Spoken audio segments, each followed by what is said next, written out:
Hello,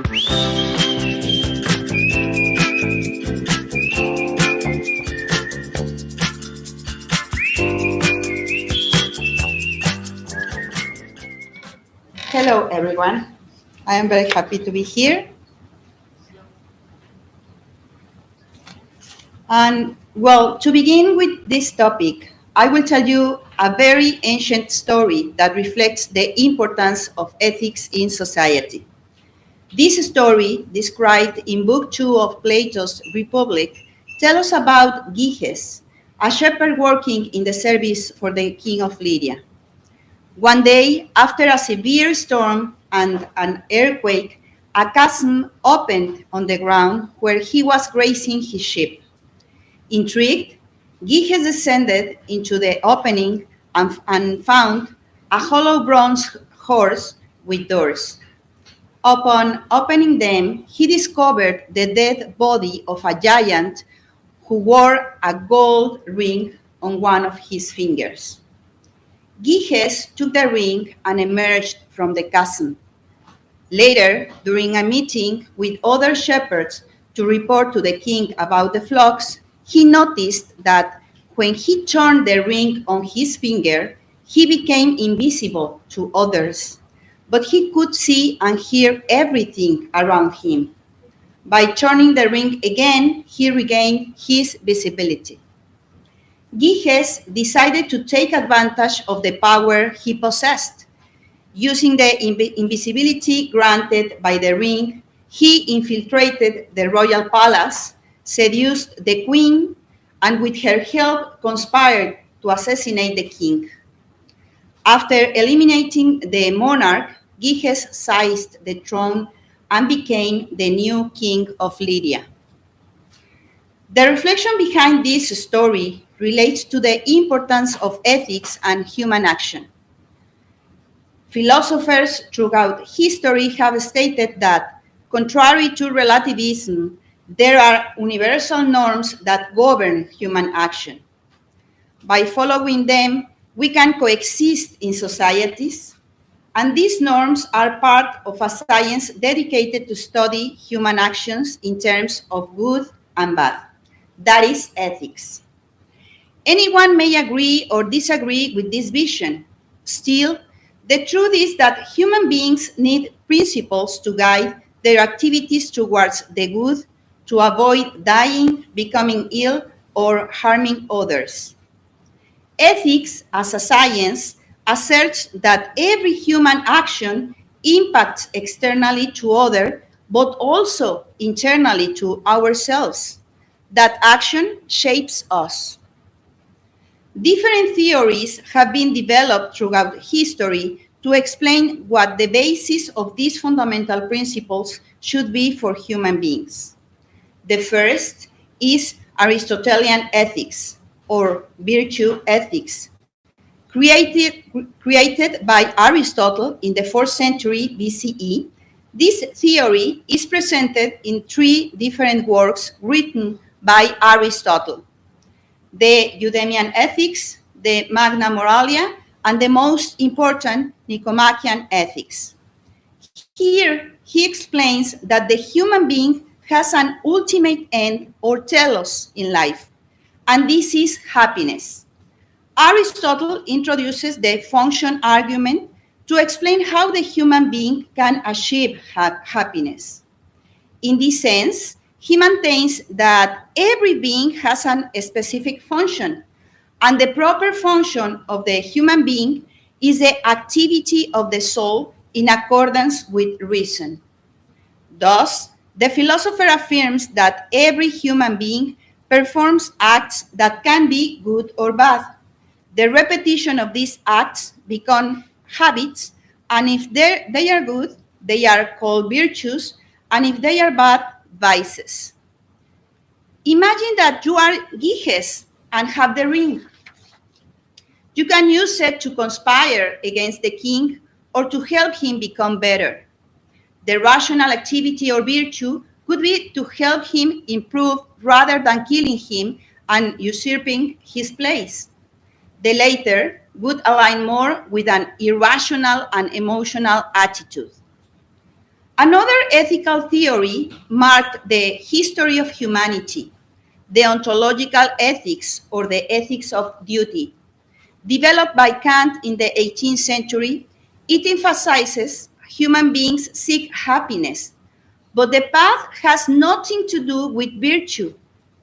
Acting virtuously to be happy is already an egocentric and not a virtuous act.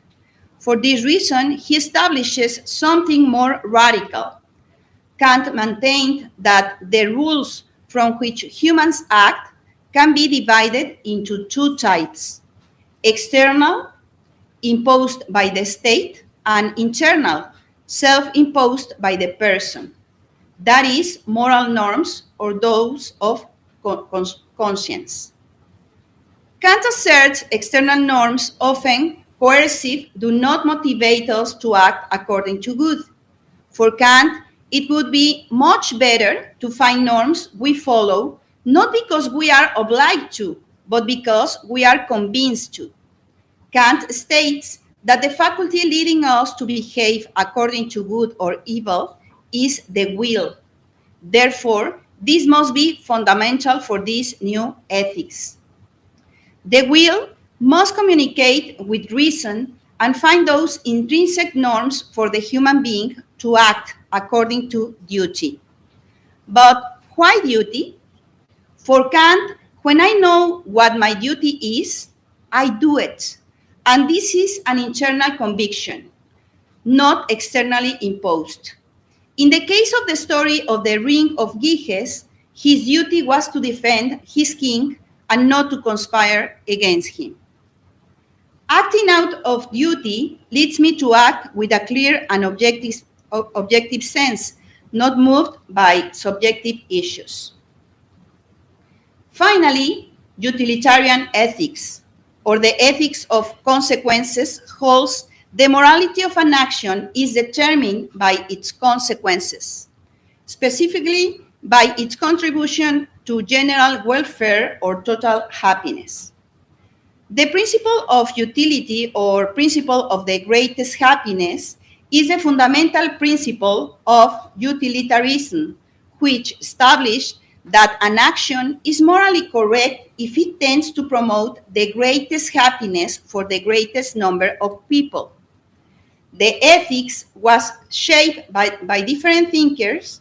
For most, pleasure and pain were crucial in guiding human activity, which, by the way, should also be directed towards happiness. But the path is different from Kant to Aristotle. Utilitarian ethics affirms that if a bomb is going to bring tranquility to 100 people and will kill fewer than 100, the decision is simple. The principle of greatest happiness indicates that the ethical action is to eliminate the necessary people. As we can see, actions are not good or bad in themselves, but by the effects they produce. Through these three different types of ethics, we can see not only the change in human perspectives regarding behavior, but also the influence technology has on these ways of thinking. For Christine Nystrom, those technologies have shaped our narratives and thus the social world.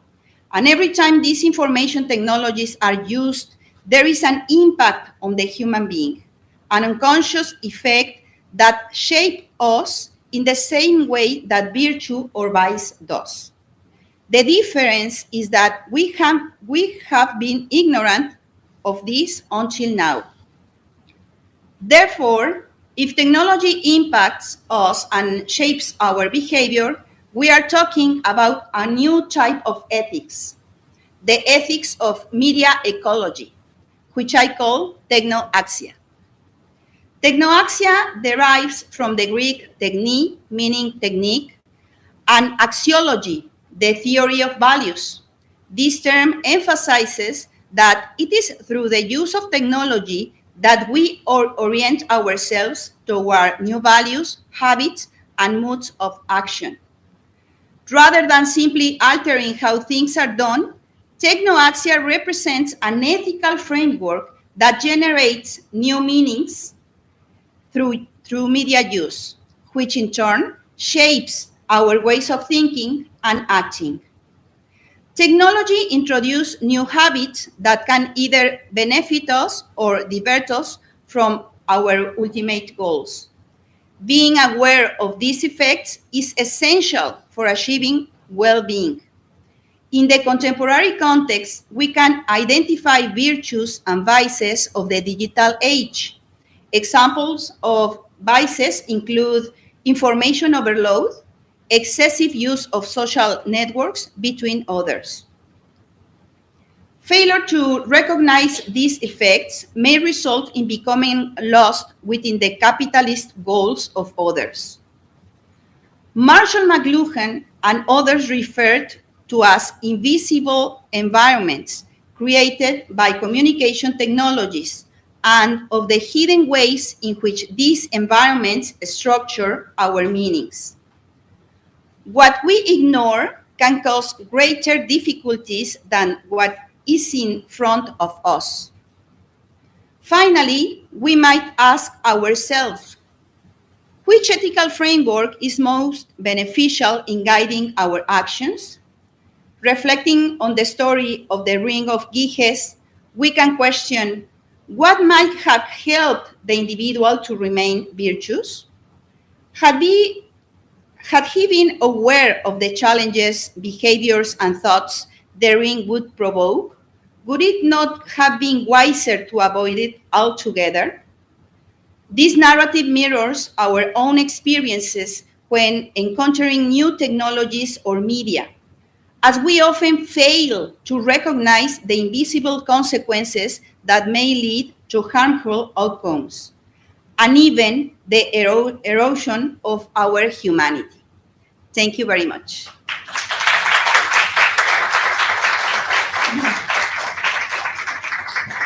I want to remind you to send your abstracts for the media ecology. Thank you.